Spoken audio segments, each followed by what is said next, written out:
Hi, welcome to Luna Light Astrology. आप सबका स्वागत है एक बार फिर हमारे यूट्यूब चैनल पर। आज मैं बहुत ही इंपॉर्टेंट हाउस के बारे में आपसे चर्चा करूंगा, विच इज़ एट्थ हाउस, जो कि हाउस ऑफ ट्रांसफॉर्मेशन होता है, हाउस ऑफ इन लॉज होता है, एंड आपकी वाइफ, आपके स्पाउस का सेकेंड हाउस होता है, यानी उनका मनी अक्यूमुलेशन ऑफ वेल्थ होता है। अब eighth house is very very important हमारे पूरे चार्ट के अंदर, because eighth house will tell you about the transformations which you will have in your life. It will also tell you about the mode of your death. और जो भी planet वहाँ पे विराजमान रहता है या वहाँ पे कभी भी गोचर करता है, ट्रांजिट करता है, तो वो कैसे फल देगा वो मैं आपको आज इस वीडियो के माध्यम से बताऊंगा।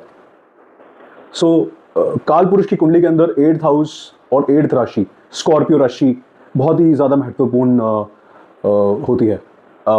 स्कॉर्पियो राशि और एट्थ हाउस यानी hidden house, it is like जो भी चीज़ ज़मीन के नीचे है, तो ऐसी चीज़ें जो आपको ना कभी पता चले, राइट, और जो कि छुपी हो, वो आपका एट्थ हाउस से आपको पता चलता है। या तो एट्थ राशि आपकी जहाँ पे भी कुंडली में बैठी होगी, या एट्थ हाउस आपको ट्रांसफॉर्मेशंस करने के लिए बाधित करेगा ही करेगा। अब हम बात करते हैं वहाँ पे अगर कोई प्लैनेट स्थित हो जाए, so what will happen. So we will start with sun. अगर सूर्य एट्थ हाउस के अंदर आ जाएगा तो आपको रिकग्निशन पाने की इच्छा बहुत होगी, but you will not be able to get it, और वहां पे कहीं ना कहीं आपको दिक्कतें आएंगी बहुत ज्यादा। आपको फादर से कोई ना कोई प्रॉब्लम आ सकती है, गवर्नमेंट से कोई ना कोई प्रॉब्लम आ सकती है, हायर अथॉरिटी से आ सकती है, आपको अपने बॉस से दिक्कतें हो सकती हैं। Will talk about moon. अब मून यानी मन, मून यानी माता, मून यानी कैश। आपको इन सब के अंदर प्रॉब्लम्स आएगी उनकी लाइफ के अंदर, आपकी मदर की लाइफ के अंदर ट्रांसफॉर्मेशन हो सकते हैं, major transformation. You can have mental health issues, है ना, और आपके खर्चे बहुत ज़्यादा हो सकते हैं, राइट। अब हम शुक्र के ऊपर बात करते हैं तो लग्जरी, आपकी again money, for a man it is a women as well. तो उन सब क्षेत्रों के अंदर इंसान को ब्लेम भी देखने को मिल सकता है। Eighth house is also blame, तो वुमेन से ब्लेम मिल सकता है, ठीक है। और eighth house will also tell you about आपको कौन सी हेल्थ इशू भी आ सकता है। तो अब जब मैं बात करता हूँ वीनस का, तो इंसान को किडनी रिलेटेड प्रॉब्लम्स आ सकती हैं। For a women it can be a PCOD, it can be uterus related issues as well. 6, 7, 8 houses के अंदर जब भी वीनस आता है और वो अफ्लिक्शन में होता है, सी हमें ये याद जरूर रखना है, we have to be very much we should know about the basics of astrology, right.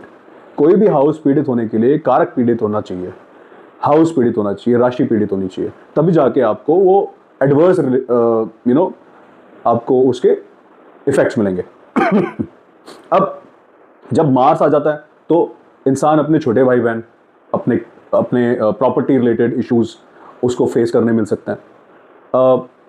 उसको ब्लड प्रेशर का ध्यान देना पड़ेगा, उसको अपने ब्लड रिलेटेड इश्यूज, जलना, ये सारे उसके साथ, जातक के साथ चीज़ें, घटनाएं हो सकती हैं। और eighth house is sudden activities, तो जो भी एक्टिविटीज इन और जो भी हाउस जो भी आप प्लैनेट्स वहाँ पे आएंगे तो वो सडन एक्टिविटीज देंगे। अब शनि आ जाएगा तो शनि क्या करेगा, वो कर्मा है, कर्मा के अंदर ट्रांसफॉर्मेशन कर देगा, राइट। और कहीं ना कहीं ऐसा देखा गया है कि शनि जब जब एट्थ हाउस में गोचर करता है तो इंसान कर्म रिलेटेड ट्रांसफॉर्मेशन हो सकते हैं, इंसान की फैमिली में किसी की डेथ भी हो सकती है, राइट। और ऐसा भी बोला गया है कि जब एट्थ हाउस में शनि गोचर करें तो इंसान अगर लीकर पीता है तो वो एटलीस्ट कुछ टाइम के लिए लीकर छोड़ दे। अब अगर राहु आ जाएगा तो राहु सडननेस है, ऊपर से नीचे गिरने की भी गिर सकता है इंसान, तो वो एक्टिविटी हो सकती है। केतु है तो शायद क्या पता उसको कोई इंजरी हो जाए, कोई सर्जरी हो जाए, क्योंकि केतु इज काट, राइट।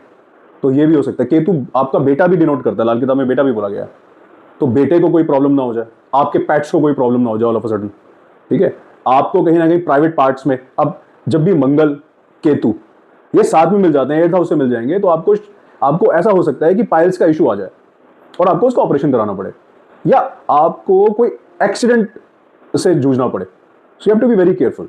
एट्थ हाउस के अंदर जब भी राहु आएगा तो you have to be very careful about your hygiene, specially in the private parts, right, because Rahu will create mess, वो जहां पे भी जाएंगे, Rahu and Ketu will create mess. That is a problem area of your life. And 8th house is like very very important. मतलब 8th house के अंदर कोई भी प्लैनेट जाएगा तो मैंने तो अपनी जो भी मैंने जितनी भी एस्ट्रोलॉजी कंसल्टेंसी करी है और जो भी मेरा एक्सपीरियंस रहा है, वो अच्छे रिजल्ट कभी नहीं देता. You have to be very careful with the concern planet और जो भी उसका कारक है, राइट. अब I think 8th house related activity सिर्फ और सिर्फ हम ये नहीं समझेंगे कि हेल्थ इश्यूज देगा. वो ऐसा भी हो सकता है कि आपको all of a sudden money they they, right. क्योंकि 8th हाउस अगर 11th हाउस से जुड़ता है, 8th हाउस अगर 2nd हाउस से जुड़ता है, तो वो आपको all of a sudden money gains भी करा सकता है. But we have to be very careful while reading the whole chart. Again 8th house is house of transformations. उसमें जो भी प्लैनेट स्थित होगा वो आपको दिक्कतें करेगा, उसके कारक आपको दिक्कतें करेंगे, कहीं ना कहीं प्रॉब्लम्स में आप जरूर पड़ेंगे. चाहे वो ट्रांजिट का प्लैनेट हो. आप कभी खुद नोट करिएगा अपने नेटल में भी, चार्ट में भी आप देखिए कि आपके कौन कौन से प्लैनेट 8वें हाउस में या 8वीं राशि में भी स्थित हैं. वो वैसा ही परिणाम देंगे. और ट्रांजिट में जब जब मून, मार्स या कोई भी प्लैनेट 8th हाउस में जाएगा, उस कारक रिलेटेड, उस हाउस रिलेटेड आपकी जो कुंडली में जो एनर्जी है वो प्रभावित जरूर होगी. सो आप अपने चार्ट में जरूर लगाएं और मुझे कमेंट सेक्शन में जरूर बताएं. आपका बहुत बहुत धन्यवाद. Thank you.